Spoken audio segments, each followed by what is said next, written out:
పండ్లు ఒకదానినొకటి పోలి ఉండినప్పటికీ ప్రతిదాని ప్రత్యేకతలు వేర్వేరుగా కూడా ఉంటాయి. ఈ వృక్షాలు పంటకు వచ్చినప్పుడు వాటికి పండ్లు కాయటం, అవి పండటం, ఈ స్థితిని మీరు కొంచెం ఆలోచన దృష్టితో గమనించండి. విశ్వసించే వారికి వీటిలో సూచనలు ఉన్నాయి. అయినా ప్రజలు జిన్నాతులను అల్లాహ్కు భాగస్వాములుగా నిలబెట్టారు. వాస్తవానికి ఆయన వాటి సృష్టికర్త.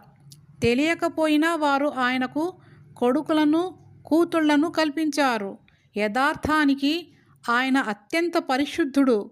వారు చెప్పే ఈ మాటలకు అతీతుడు.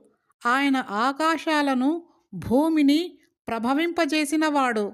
ఆయనకు ఒక జీవిత సహచరి అంటూ లేనప్పుడు ఆయనకు కొడుకు ఎలా ఉంటాడు? ఆయన ప్రతి వస్తువును పుట్టించాడు. ఆయనకు ప్రతి వస్తువును గురించి తెలుసు. ఆయనే అల్లాహ్, మీ ప్రభువు. ఆయన తప్ప మరొక దేవుడు లేడు. ఆయన సర్వానికి సృష్టికర్త. కనుక మీరు ఆయననే ఆరాధించండి. ఆయన ప్రతిదానికి సంరక్షకుడు. చూపులు ఆయనను అందుకోలేవు. ఆయన చూపులను అందుకుంటాడు. ఆయన సూక్ష్మద్రష్ట, సర్వజ్ఞాని.